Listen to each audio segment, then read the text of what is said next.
Assalamualaikum warahmatullahi wabarakatuh. Bismillahirrahmanirrahim. Alhamdulillah rabbil alamin. Wa afdalus salat wa atammu taslim ala sayyidina wa maulana Muhammadin wa ala alihi wa sahbihi ajma'in. Allahumma akhrijna min zulumatil wahmi wa akrimna bi nuril ilmi waftah alaina bi ma'rifatil fahmi wa zayyin lana bi nuril ilmi waj'alna minal ladzi yastami'una qawla fayattabi'una ahsana. Qala rabbi shrah li wa yassir li rabbi shrah li sadri wa yassir li amri wahlul 'uqdatam min lisani yafqahu qawli. Subhanaka la ilma lana illa ma 'allamtana innaka antal alimul hakim. Waj'alni wazira wa la hawla wa la quwwata illa billahil aliyyil azim. Amma ba'd. Maka pertama sekali yang dimuliakan para tuan-tuan guru, para asatizah, para musyahidun, mustami'un, tuan-tuan dan puan-puan, tuan-tuan guru, para datuk dan datin jika ada, semua seluruh muslimin dan muslimat yang mendengar rakaman ini. Mudah-mudahan kita semua dirahmati dan dikasihi dan sentiasa mendapat taufik dan hidayat daripada Allah Subhanahu wa taala ke atas setiap tindakan kelakuan yang kita lakukan di dunia yang bersifat dengan fana, iaitu binasa. Mudah-mudahan setiap daripada perilaku kita mendapat bimbingan dan petunjuk dan mengikuti garis panduan yang telah ditetapkan oleh agama kita, iaitu Islam, serta berlandaskan dengan metod ataupun pegangan akidah Ahlussunnah wal Jamaah, iaitu satu akidah yang dijamin sendiri oleh baginda Nabi sallallahu alaihi wasallam sebagai akidah yang akan selamat di dunia dan di akhirat. Maka kita sentiasalah kita sama-sama kita memantapkan iman dan takwa kita dari sehari ke sehari. Itu adalah amat penting, terutamanya kita yang berada di dalam medan beramal. Sentiasa kita mengharapkan isti'anah, pertolongan daripada Allah Jalla Jalaluh, kerana kita tidak terlepas daripada setiap dugaan dan godaan duniawi yang sentiasa akan datang untuk meragu-ragukan kita. Dan itulah antara penyakit pertama yang perlu para hamba yang ingin berjalan pada keredaan Tuhan tu adalah dia kena memutuskan segala aqabah yang datang, antaranya seperti mana yang disebut dalam kitab Minhajul Abidin, takut dengan rezeki, takut dengan itu, takut dengan ini, sentiasa ada cubaan. Sampailah penghujung kali barulah dapat aqabatul hamdu wa syukru. Jadi setiap kita yang menjalani latihan ibadat ini sentiasa akan diuji. Kita tidak boleh merasa selesa dengan apa yang kita ada sekarang. Bahkan ibadat kita mestilah sentiasa diusahakan dari sehari ke sehari untuk naik dan sentiasa cemerlang dan gemilang. Begitu juga itu dari sudut amal, bahkan dari sudut akidah juga perlu kita sentiasa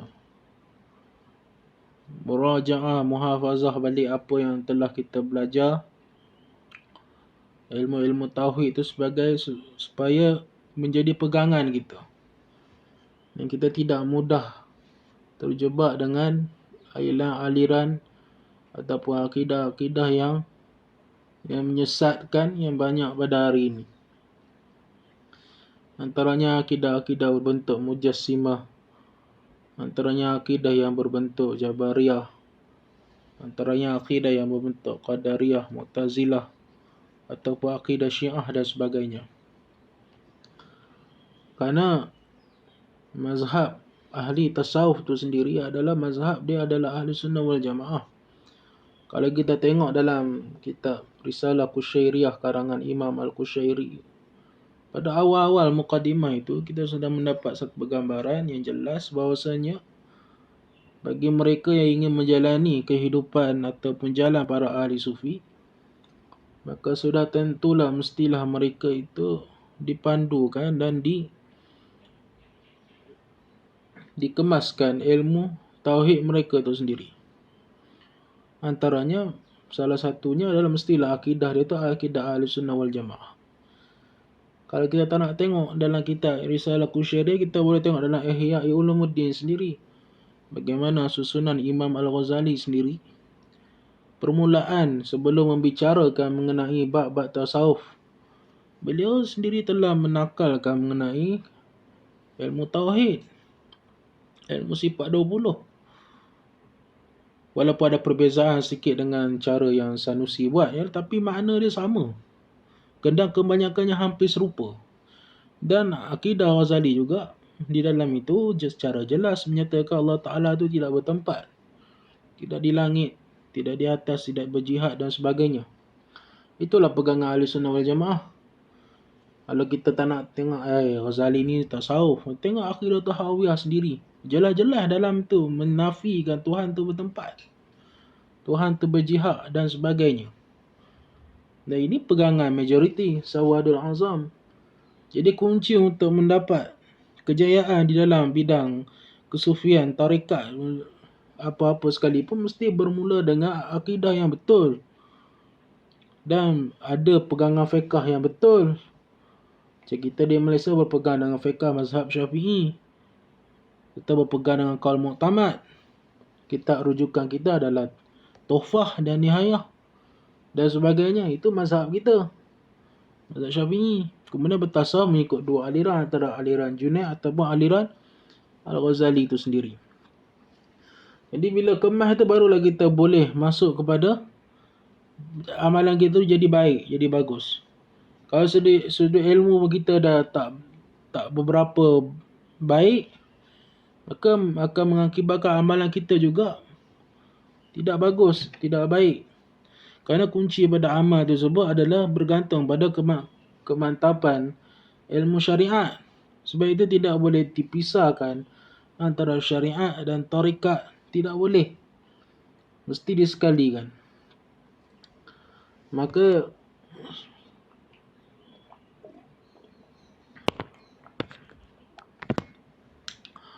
kita juga akan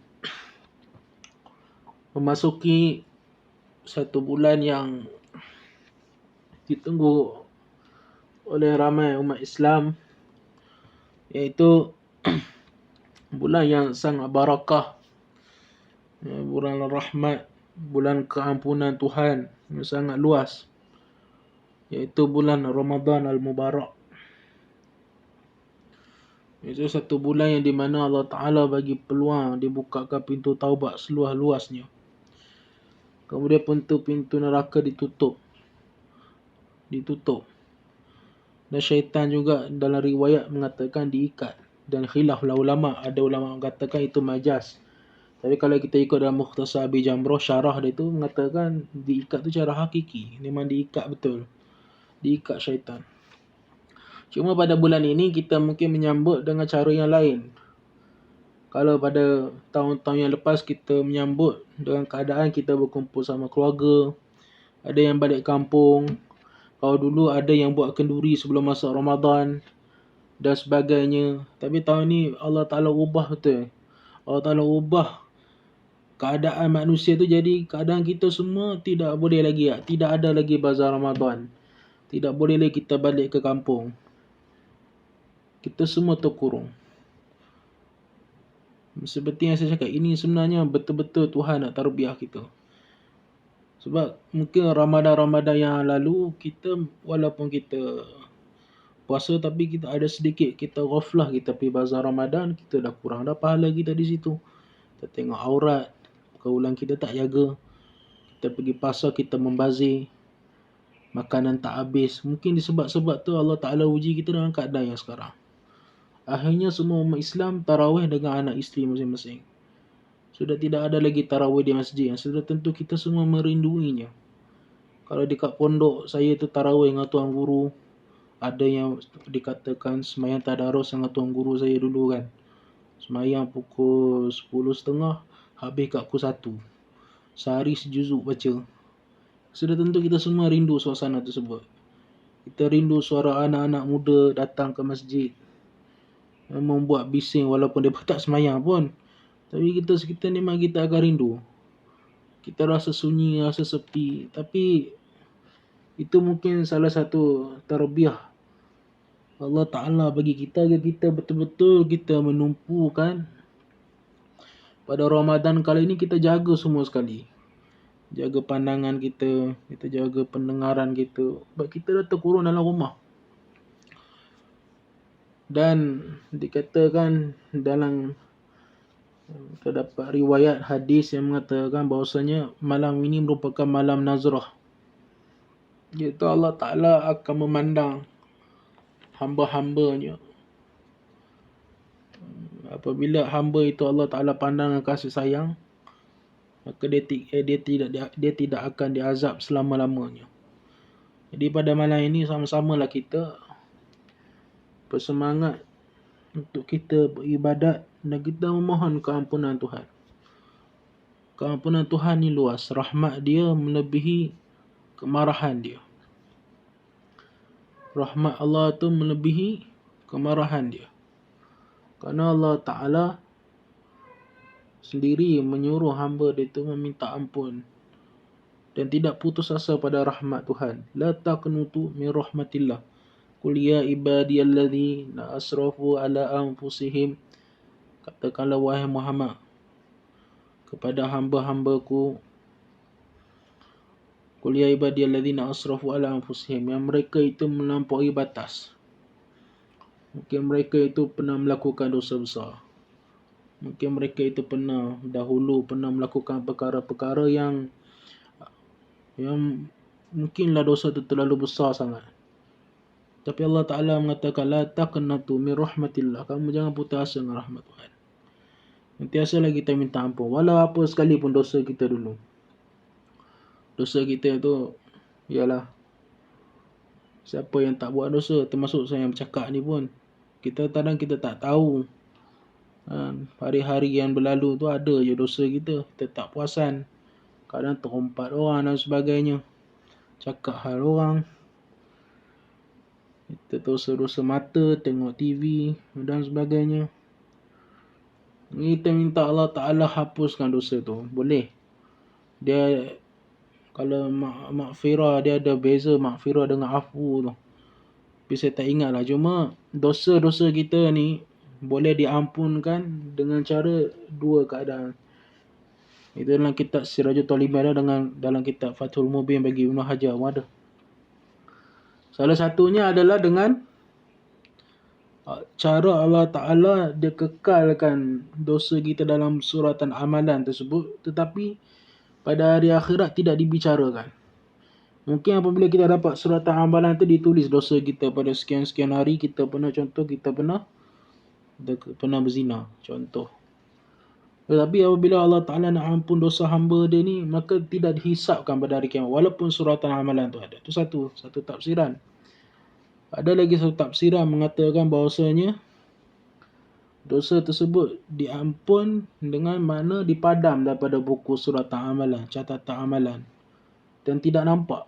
Mana kita ambil suratan amalan tu, walaupun kita tahu di dunia dulu kita pernah buat dosa tersebut, tapi tidak ada dalam suratan amalan kita. Dan ini yang kita disunatkan tiap-tiap malam 2 rakaat minta Allahumma innaka afu tuhibbul afwa, tolong maafkan kami, supaya dia hapuskan segala catatan malaikat tu. Bila diampunkan dosa, diterima taubat tu, tanda-tanda dia ada juga. Antaranya dia jadi lebih baik daripada sebelumnya, perubahan yang positif. Dia boleh meningkatkan amal ibadat. Seperti mana yang telah disebut oleh Ibn Rajab Al-Hambali dalam kitab Lataiful Ma'arif. Beliau mengatakan bahawasanya jika sesuatu amalan itu diterima di sisi Allah Subhanahu Wa Taala, maka orang tersebut dia akan lagi gemar, dia akan lagi suka nak buat amal. Itu salah satu tanda mana dia memang suka sembahyang jemaah. Apabila dia tinggal dia rasa tak seronok, dia nak sembahyang jemaah lagi. Lepas sembahyang jemaah dia nak sembahyang jemaah lagi, dan sebagainya, seterusnya begitu. Itu di antara satu tanda di mana dikabulkan, mana Allah Ta'ala mengkabulkan amalan hamba tersebut, diterima di sisi Tuhan.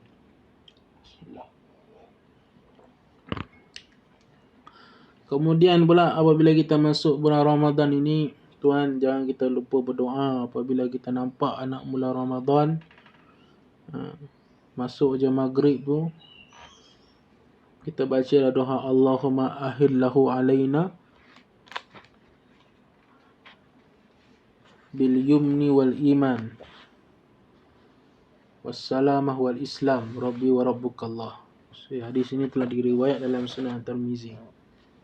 Jadikanlah bulan itu sebagai bulan yang aman, dengan iman,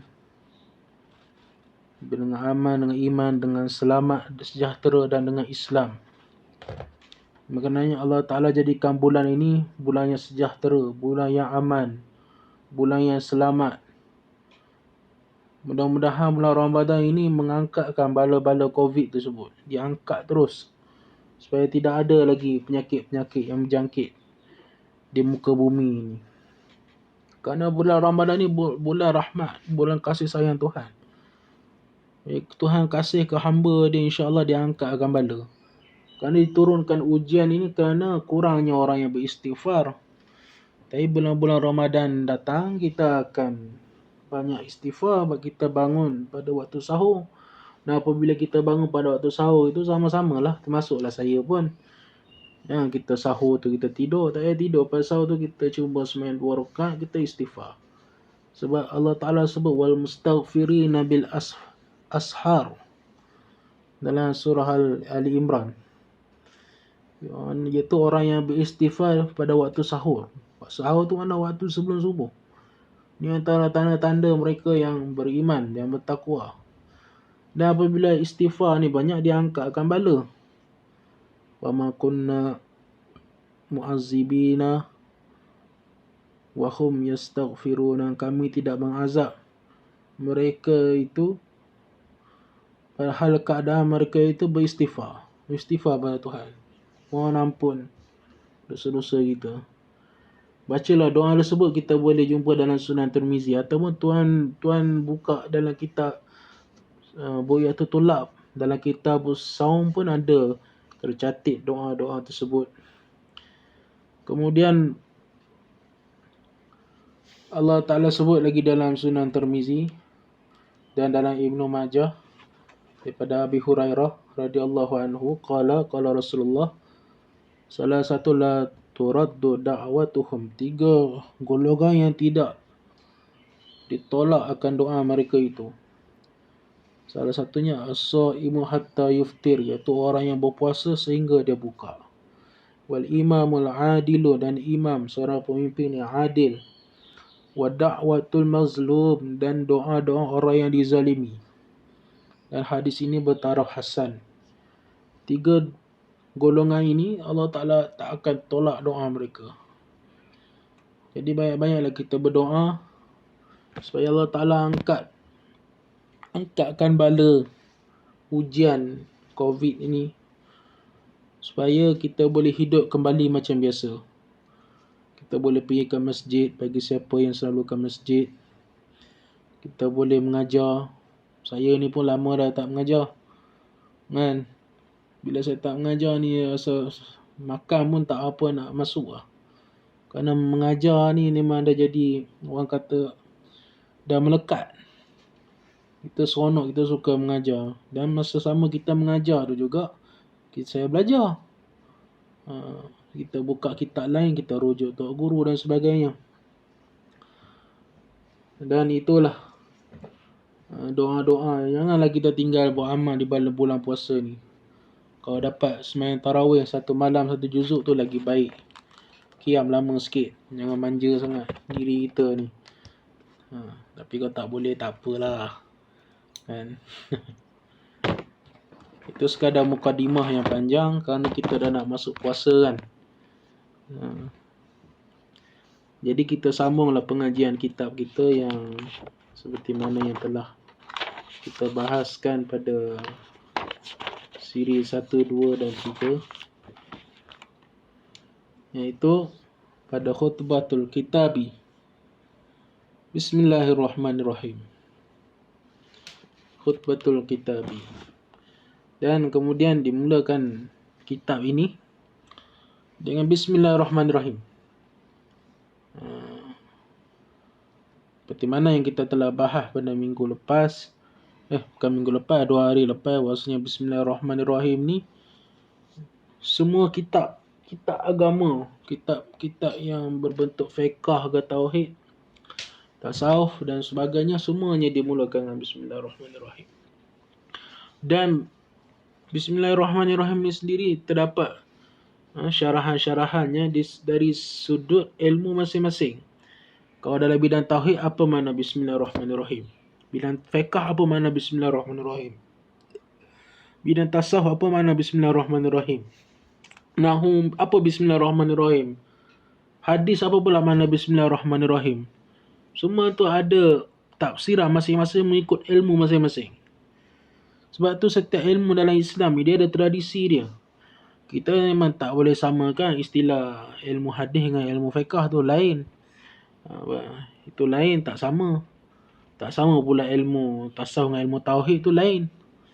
Jangan kita kelirukan orang, samakan tasawuf dengan tauhid. Sampai kita hukum pula orang awam ni tak kenal Allah, tak sah semayang. Ada yang macam tu, tuan.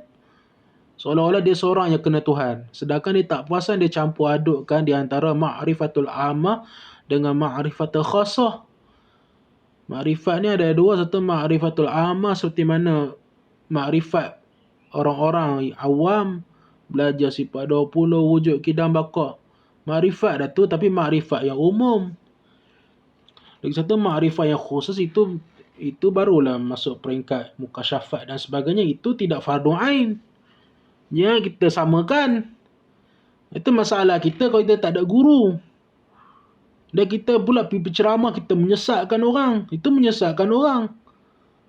Tak naklah sebut nama orang tu. Tak tahu mana khas, mana am. Pada Imam Ghazali bahada apa ma'rifatul ammah, ma'rifatul khassah. Tuan-tuan boleh buka sendiri dalam kitab Kifayatul Azkiyah, apa ada bahas. Apa beza antara kedua itu, mana yang fardu ain, yang mana fardu kifayah. Ma'rifat sampai tahap boleh mukasyafat, boleh muraqabah dan sebagainya, itu tidak wajib. Itu fardu kifayah. Ma'rifat cara macam tu, naik makam-makam seterusnya, bagaimana ahli tasawuf, itu cara fardu kifayah. Tapi ma'rifatul ammah tu wajib. Ma'rifat cara awam, belajar ilmu sifat 20, tahu Tuhan tak bertempat, tahu dalil wujud, qidam, baqa. Itu dia wajib untuk orang awam.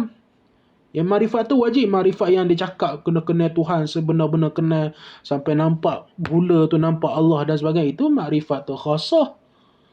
Dan bukan semua orang boleh sampai ke tahap macam tu. Kalau setakat cakap je tak jadi. Dia benda tu sendiri kita kena tengok, automatik kita ingat Tuhan. Bukan boleh buat-buat. Main-main benda tu. Jadi bismillahirrahmanirrahim ni juga telah disebutkan dalam kitab Maraqil Ubudiyah. Dia kata kalimatul bismillah. Bismillah tu arba'ah. Kalimah bismillah ni ada 4. Dia ada 4. Bismi, 1 Allah, 2 Ar-Rahman, 3 Ar-Rahim. 4. Fafiha isyaratu ila i'anatillahi ta'ala. Ini adalah isyarat pertolongan Allah bagi hamba dia yang muslimin. Ala syaitan. Ke atas syaitan. Fa innaha qala la'atiyannahum min baini aydihim. Kerana syaitan pernah berkata bahasanya mereka tu akan datang pada hamba-hambanya, hamba-hamba Allah tu daripada kedua tangan mereka, kedua tangan manusia, dan daripada belakang, dan daripada kanan, dan daripada kiri. Sebab itu fa'atahumullah ta'ala hazihil kalimah al-arba'ah. Sebab itu Allah Ta'ala menghantar 4 kalimah. Bismi, Allah, Ar-Rahmanir-Rahim. Kerana untuk menolak was-was mereka itu. Jadi syaitan ni dia akan datang pada manusia melalui 4 penjuru. Di antara kedua tangan, baina aidihim. Kemudian di belakang. Kemudian di kanan dan kemudian di kiri. Sebab tu kalimah bismillah tu ada 4. Bismi, Allah, Ar-Rahman, Ar-Rahim. 4. Kerana syaitan pun boleh datang daripada 4 penjuru. Dia datang mengganggu manusia daripada 4 penjuru. Bin baini aidihim, di antara kedua tangan mereka itu. Maknanya itu isyarat pada di depan lah. Wa min khalfihim, di belakang. Wa an aimanihim, di kanan mereka. Wa an shimalihim, di kiri. Manafa'atahumullah ta'ala hazihil kalimah. Maka Allah Ta'ala pun memberikan hamba-hamba yang beriman dengan 4 kalimah ini, iaitu Bismi, Allah, Ar-Rahman, Ar-Rahim. Kerana untuk menolak was-was gangguan syaitan tersebut. Syaitan dia akan ganggu kita di setiap penjuru. Di setiap penjuru dia kacau kita. Dia tak boleh datang kat depan, dia datang kat belakang. Tapi lagi dahsyat gangguan syaitan ni tuan adalah apabila kita berada pada waktu sakarat. Sakaratul maut datang pada kita, kematian kan. Kematian datang.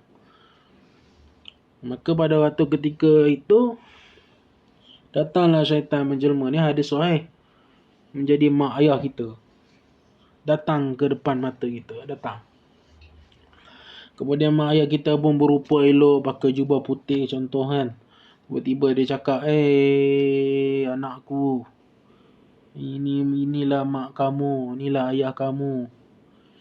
Marilah masuk agama Kristian. Kita pun waktu tu nazak. Kalau kita tak belajar ilmu tauhid, apa kita jadi tuan? Kalau kita tak belajar ilmu akidah, apa jadi pada kita? Nasib kita pada hari tersebut. Ya Allah. Kemudian pula syaitan akan berupa pula untuk mak ayah kita, suruh kita, mak ayah kita ajak kita masuk pada Kristian ataupun Yahudi. Jadi mereka yang belajar ilmu tauhid tersebut selamat. Tapi mereka yang tidak belajar ilmu tauhid, tidak ada pegangan akidah yang kukuh, tidak ada i'tiqad yang jazam, muwafaqah ani dalil, mutabiqu haqqa ani dalil, maka pada ketika itu kita pun takut juga kan jadi macam tu. Allahu Akbar. Syaitan ni dia tentera-tentera iblis asalnya pada iblis. Di mana kisah iblis kan. Iblis ni salah seorang dikatakan ketua para malaikat. Kita boleh tengok dalam kitab Sirajul Talibin pun ada bahas sikit. Kemudian pada satu hari akan ada berlaku fitnah.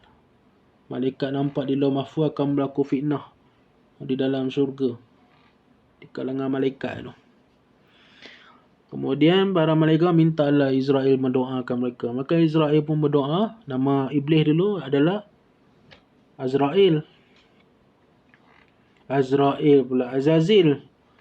Azazil pun berdoa tapi dia lupa dalai pada diri dia.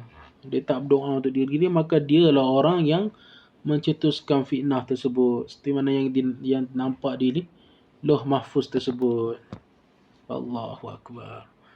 Lepas kita berdoa, jangan kita lupa doa ke diri kita dulu. Berdoa ke orang lain.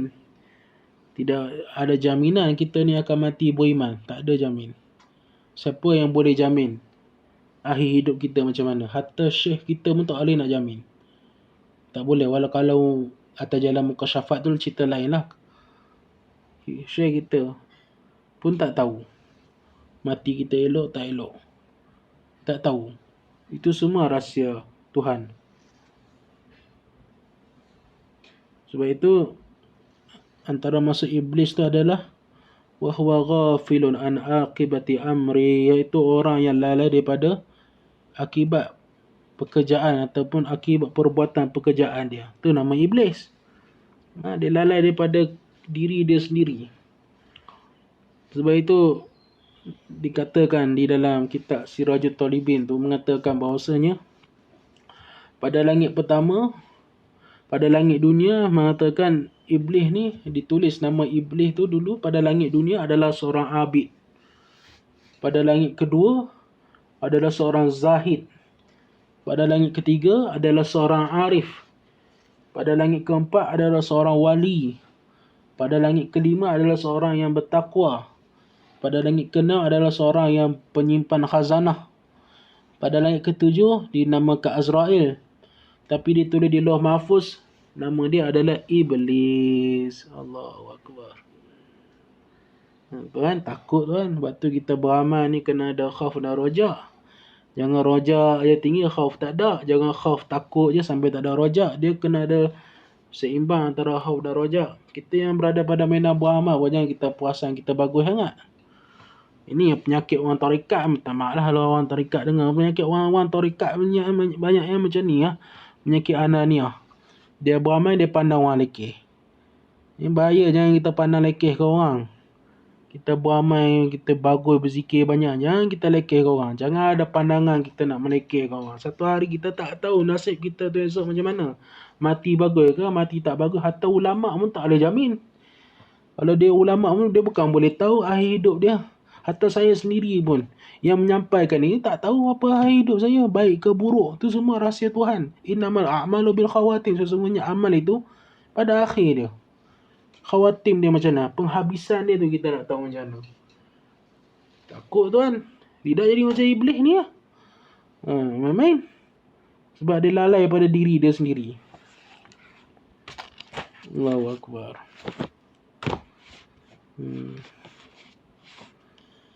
Kemudian pula disebut oleh Nawawi Banten, sesungguhnya annal ma'asil mu'minin fi arba'ati awja fi sirri wa alaniyati wal laili wan nahari fa'atahumullah hazihi liya'firuha lahum biha. Dia katakan kenapa Bismillahirrahmanirrahim ni ada 4 kalimat tarkib. Kerana bahawasanya manusia itu, sesungguhnya orang beriman itu, mereka bermaksiat juga dalam 4 keadaan. Iaitu pada keadaan sir, pada keadaan berahsia. Yang keduanya pada keadaan alaniyah, pada keadaan terang, jelas, nampak. Yang ketiganya wal-lail, pada waktu malam. Kemudian wan-nahar, pada waktu siang. 4 perbuatan ni manusia selalu, ghalibnya manusia melakukan maksiat pada 4 keadaan ini. Maka Allah Ta'ala bagi 4 kalimah Bismillahirrahmanirrahim ni adalah untuk menolak orang beriman supaya menolak diri mereka itu daripada melakukan maksiat kepada Allah Subhanahu Wa Ta'ala. Maksiat. Maksiat. Soalnya orang beriman ni maksiat Kalau mungkinlah maksiat segi alaniah tu kurang, segi nahar tu kurang. Tapi kalau seorang-seorang, siapa boleh jamin iman kita waktu seorang-seorang? Melainkan takwa je. Sekarang kita semua ada handphone. Dalam handphone tu macam-macam ada. Siapa yang boleh jamin kita? Melainkan takwa. Dan kita ada rasa muraqabah. Iaitu Tuhan sentiasa memerhatikan kita. Baru kita boleh selamat. Tuan-tuan tak takut ke apa yang ada pada handset anak-anak tuan-tuan, perempuan sekalian? Apa yang kita tahu pasal mereka? Tambah sekarang ni pelbagai aplikasi yang membawa kepada perkara yang negatif. Ada TikTok dan sebagainya. Semua perkara itu membawa pada kerosakan iman. Kalau dengan handphone pun kita tak lepas tuan-tuan, zaman Dajjal esok, Dajjal tu dia katakan apa yang kita nak dia akan bagi. Kalau waktu tu kita nak perempuan, dia bagi anak dara cantik-cantik. Apa kita nak buat waktu tu? Mana iman kita? Sebab tu nak tak dapat tak ada, kenalah banyak-banyakkan berzikir, zikrullah. Kemudian kadang kita beramal kita jatuh juga. Kita beramal kita jatuh itu biasa dalam perjalanan kita menuju Tuhan. Kadang-kadang kita diuji dengan maksiat. Apabila kita maksiat, kita lemah nak beramal. Tapi kalau dah ikut dalam kita ikan, kena teruskan lagi lah. Itu hal keadaan yang Tuhan akan uji setiap hamba dia. Mungkin kita duduk dengan orang-orang soleh, kita boleh beramal. Kita duduk di pondok, kita duduk di madrasah, kita tak campur lelaki perempuan, kita tak campur dengan dunia luar. Kita boleh lah, yalah mungkin lah satu sudut. Tapi cuba kita pergi duduk dekat KL, duduk kat Pekan. Kita boleh istiqamah macam mana kita duduk kat madrasah pondok. Nak pakai serban pun malu. Main-main pakai serban besar pun takut dah. Nak pakai kopiah pun kadang malu. Ya tak katalah wajib ke kopiah kan. Nak kata nisbah iman. Kita bayangkan. Nak pakai jubah pun segan dah. Kat pondok kita boleh lah. Action sikit. Oh, kita lah paling soleh. Tapi kalau Tuhan uji dalam keadaan lain. Duduk di bandar. Ataupun duduk kat Amerika ke London. Kita boleh istiqamah lagi. Itu nak katakan bahawasanya. Bukan senang untuk kita istiqamah ni. Kan ni kita boleh beramal sebab suasana kita baik. Tapi kalau Tuhan tukar suasana kita, lepas tu hamba Allah tu tak dianggap dia tu sempurna iman. Melainkan Allah Ta'ala akan uji dia. Uji bagi keadaan macam-macam. Duduk suasana macam ni, kita boleh hadapi tak? Saya teringat kata guru kami lah yang mendidik kami. Iaitu kata Syekh Ali Abdul Qadir Tahiri. Dia mengatakan bahawasanya, jadilah umpama ikan.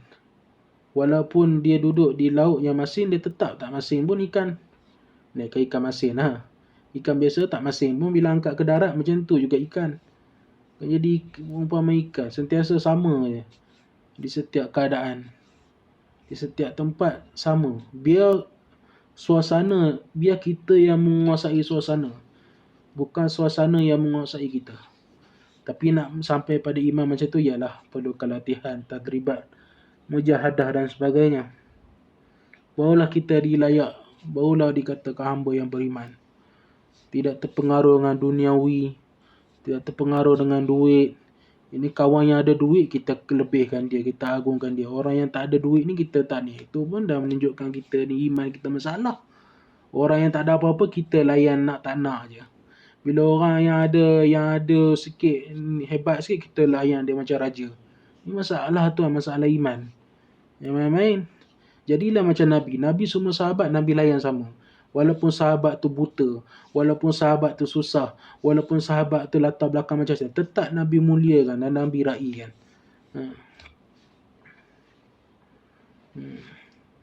Jadi maksiat ni selalu dilakukan. Betul kalimah Bismillahirrahmanirrahim ni ada 4. Ini kita boleh tengok perbahasan ni dalam kitab Marakil Ubudiyah bagi Syekh Nawawi Al-Bantin. Jadi sentiasalah kita mulazamah dengan Bismillahirrahmanirrahim.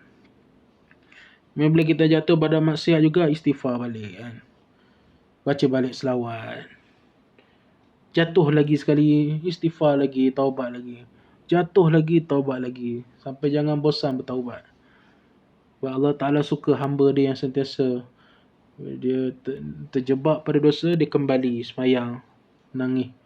Terjebak lagi, kembali balik, nangis balik, minta ampun. Terjebak lagi, kembali balik, menangis balik, minta ampun. Kerana antara nama Allah tu adalah At-Tawwab. Dikatakan dalam kitab Asma wa Sifat bagi Imam Baihaqi, idza taqarrara taubah taqarrara al-qabul. Jika banyaklah si hamba tu bertaubat, taqarrara, sentiasa ulang-ulang taubat, taqarrara qabul, maka sentiasa berulang-ulanglah Allah Ta'ala akan kabulkan taubat hamba dia. Jangan putus asa daripada bertaubat. Tapi janganlah kita buat itu alasan pula. Tak apalah, maksiat lu hari ni, kan malam taubat balik. Itu pesenda. Memang ini dia terjebak. Dia tak sengaja. Dia dikalah betul-betul dengan nafsu dia. Baru dia bertaubat. Yang tu yang diterima. Jangan kita buat ambil peluang pula. Ambil peluang tu, itu pemain kepada agama tu tak boleh.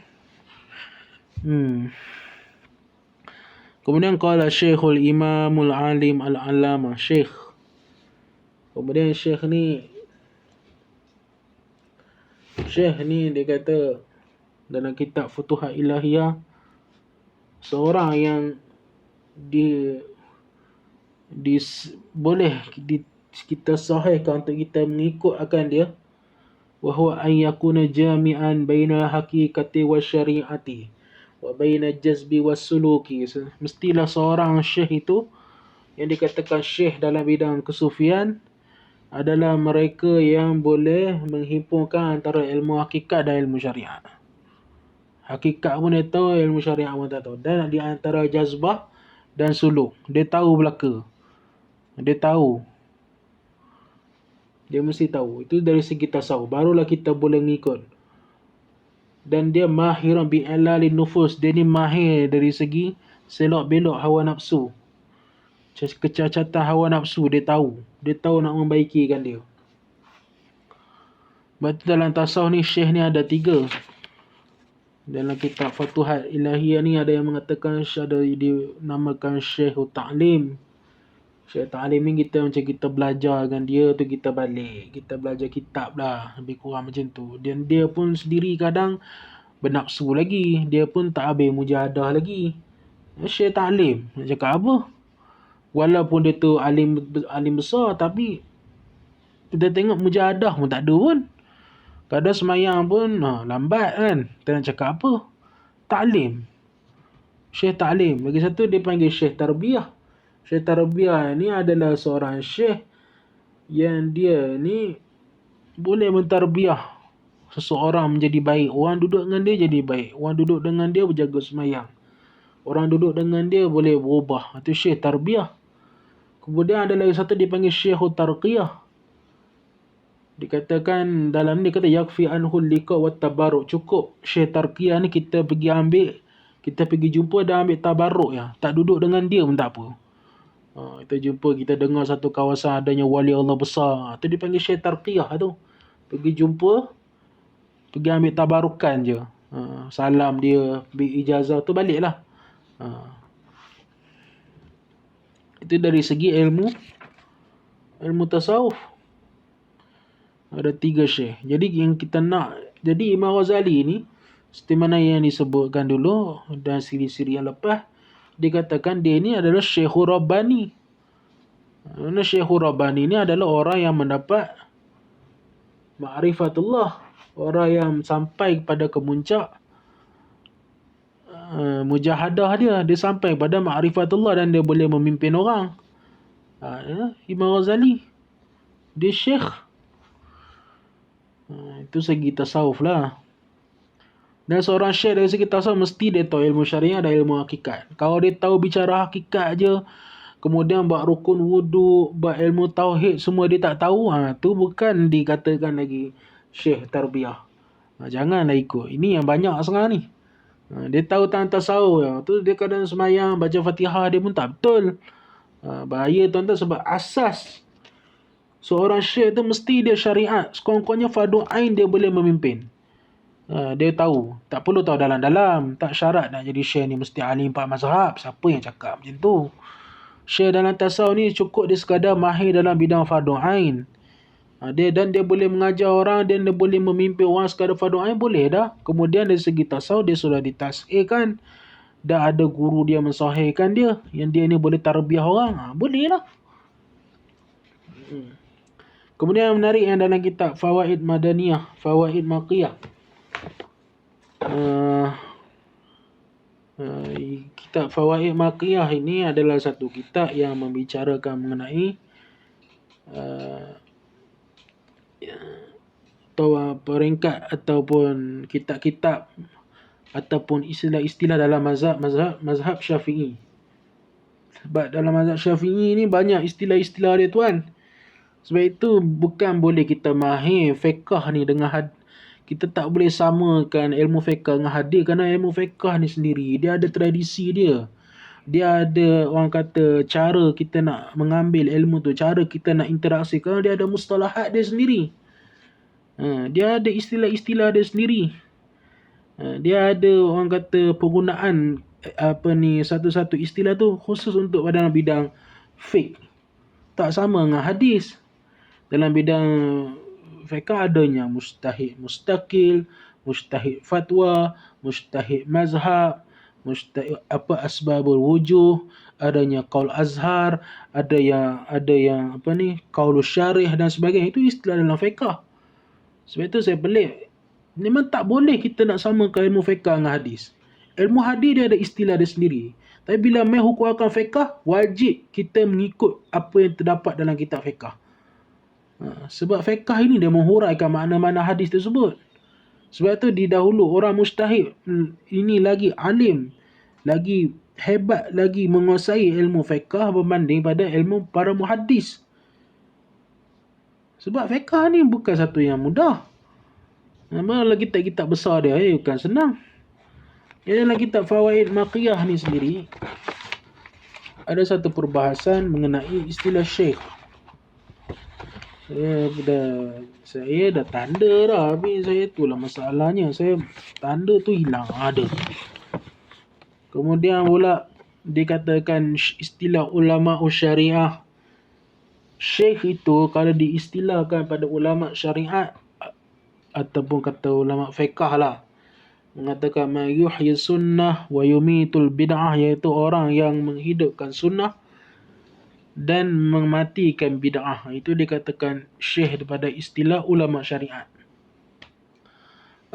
Dia ni menghidupkan sunnah Nabi, dengan makna dia menguasai ataupun dia menghidupkan ataupun dia menyebarkan sunnah Rasulullah sallallahu alaihi wasallam, dan dia menghapuskan bid'ah.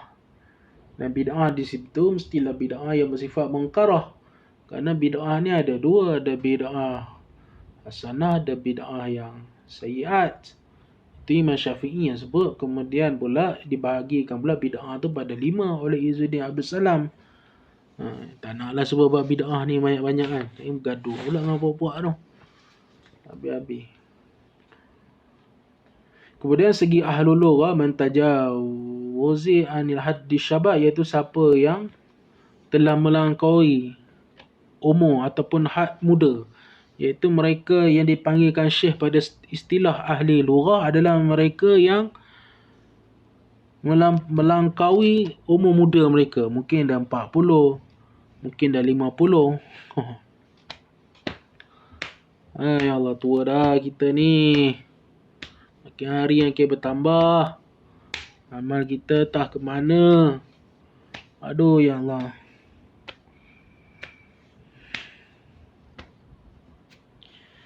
Allahumma tub alaina ya Allah, taubatan nasuha.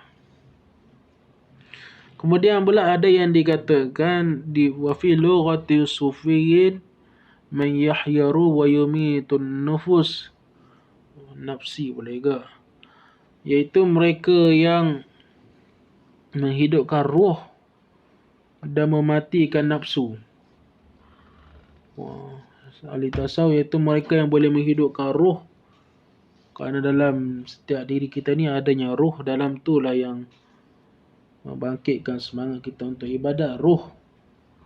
Kemudian dia boleh mematikan nafsu. Nafsu tak mati, cuma dia boleh mengajar nafsu. Itu istilah syekh dari segi ilmu tasawuf, dari segi sufi. Jadi nak sampai nak jadi syekh tarikat ni, bukan semua orang dapat lah. Kan? Nak jadi syekh tarikat ni. Dia khalifah tarikat, jangan bangga dengan khalifah tu kalau rokok pun tak boleh nak tinggal. Ada je jumpa tarikat macam tu, isap rokok kuat. Baru balik Suluh tu isap rokok amai-amai. Itu apa tu, syekh apa tu, benda makruh pun tak boleh nak tinggal. Puak-puak ni yang merosakkan tarikat sebenarnya tuan-tuan.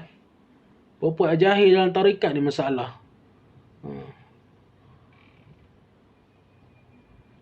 Padahal tarikat tu ilmu dia bagus, mengamalkan jalanan-jalanan syariat. Tapi bila masuk orang-orang tak mengaji ni menjadi masalah. Lepas tu ustaz-ustaz pun kena duduk dalam tarikat, pergi basuh mengajar budak-budak ni. Kata dalam tarikat ni kita jangan perasan lah kalau kita ni masih diselaputi dengan nafsu. Jangan nak perasan lah. Tarikat benda. Pada saya ni memang antara yang payah nak percaya orang tarikat ni. Tahu lah kenapa.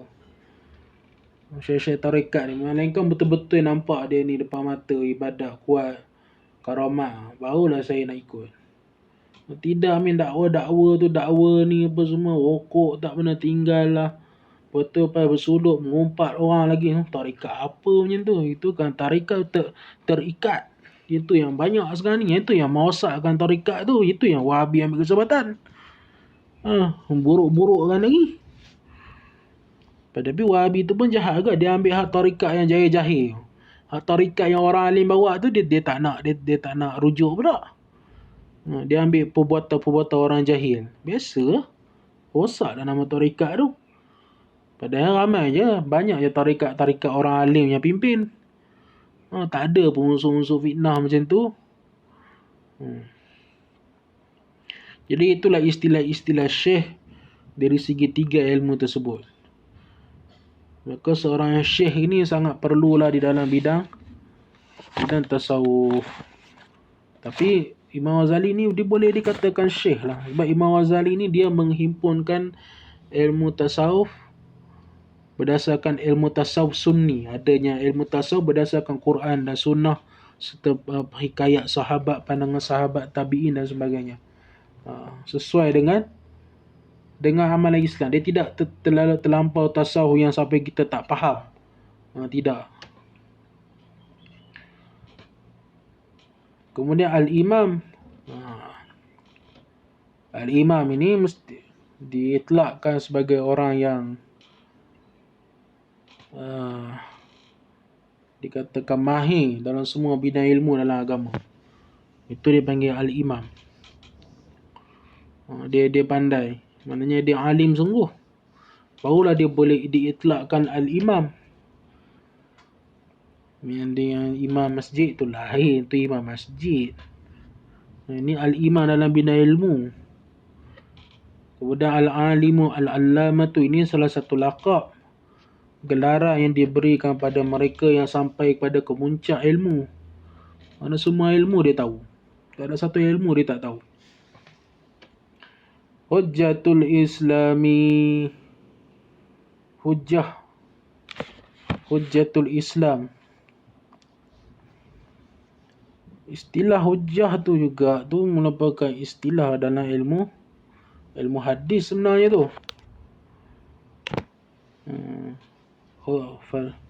Iaitu man ahata bi aksari sunnah walam yafathu minha illa yasir. Iaitu orang yang menguasai kebanyakan sunnah-sunnah Nabi dan tidaklah terluput padanya melainkan sedikit je dia mungkin dia lupa dan sebagainya, tapi kebanyakannya dia kuasai ilmu-ilmu sunnah Nabi. Itu salah satu istilah di dalam bidang hadis, bidang ilmu hadis. Kemudian al-hujjah ni juga apabila kita tengok dalam kitab al-Mu'jam Mustalahat Hadisiyah. Tu khabar saya ni dah tanda tapi dah mujur jumpa. Dia kata huwa min alqabil muhaddisin, itu satu laqab dalam bidang hadis. Yutlaqu ala man ahata ilmahu bi salasati mi'ati alaf hadisa matna wa isnadan, iaitu orang yang diitlakkan hujah ni mereka yang menguasai ilmu dia tu 300,000 hadis matan dan sanad. Memang dia hafal. Matan dan sanad. Waqila, dan terdapat pula qila, pandangan ulama lain mengatakan huwa laqabun arfa'u minal hafiz wa dunal hakim, iaitu satu lafaz yang lebih tinggi daripada hafiz dan bawah pada hakim. Hujah ni tinggi lagi pada al-hafiz, tapi ni buat ala qila lah.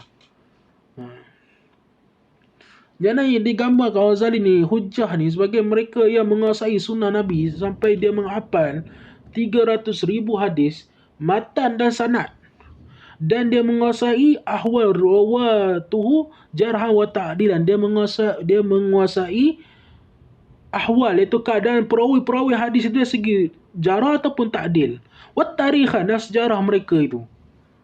Yang bukan senang kita nak ingat nama-nama tokoh hadis ni. Ya Allahu Akbar. Kalau kita tengok dalam Tazkiratul Huffaz karangan Zahabi tu, berapa puluh ribu nama-nama muhaddis yang terdapat dalam kitab Tazkiratul Huffaz.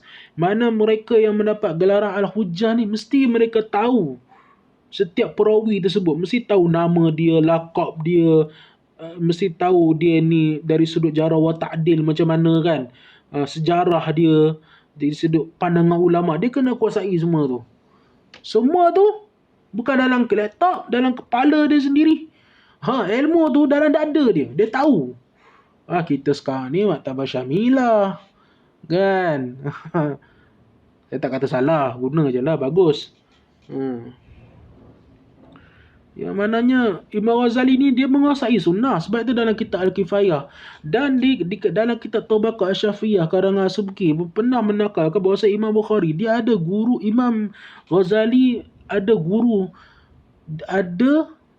beliau dalam mengaji Sahih Bukhari.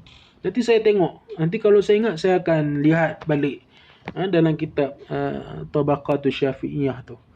Jadi saya ingat kita pun masa pun dah dekat sejam ya. Nak bahagikan mengenai istilah syekh.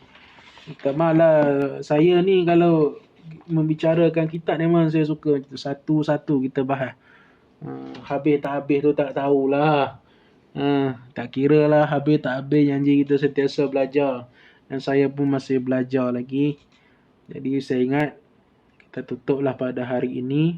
Mudah-mudahan pertemuan kita ini dirahmati dan dikasihi serta dirahmati Allah Subhanahu wa taala. Saya ingat sekadar itu sajalah. Kalau ada apa lagi, insya-Allah pada masa lapang mungkinlah kuliah Pondok Studio ni selepas ini pada bulan Ramadan kemungkinan mungkin akan dibuat pada kuliah duha, pada waktu duha ataupun petang lah. Malam tak ada, sebab malam kita nak sembahyang tarawih dan sebagainya. InsyaAllah kalau ada kelapangan kita boleh lagi sama-sama kita muzakarah, kita berbincang, kita berbincang tu taklah sebab saya seorang yang cakap. Dan maknanya kita sama-sama mengambil manfaat, termasuklah saya pun ambil istifadah juga. Kita buka kitab dan sebagainya. Mudah-mudahan Allah Ta'ala merahmati kita dengan usaha kita nak memahami kitab Bidayatul Hidayah ini. Jadi begitu sajalah pada hari ini. Salah dan silap saya minta maaf. Wabillahi taufiq wal hidayah. Wassalamualaikum warahmatullahi wabarakatuh. Allahumma aftah alaina futuhal ilmi wal hifzi wal fahmi kama fatahta ala anbiyaka wa awliyaka wa ibadika salihin. Rabbana fil lana wa ikhwanina alladhina sabaquna bil iman wa la taj'al fi qulubina ghillan ladzina amanu rabbana innaka ghafurur rahim. Allahumma irfa'anna minal bala'i wal waba'i wal fahsya'i wal munkar wal fitan wal fitnah wal mihana was sada'i wal mihana ma zahara minha wa ma batan fi biladina hadza khassa wa fi buldanil muslimina 'amma innaka ala kulli syai'in qadir. Sallallahu ala sayyidina Muhammadin wa ala alihi wa sahbihi ajma'in.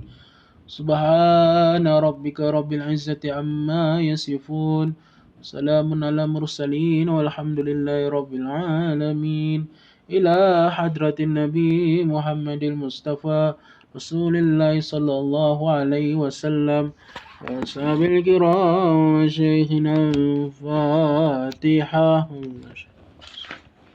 الحمد لله رب العالمين.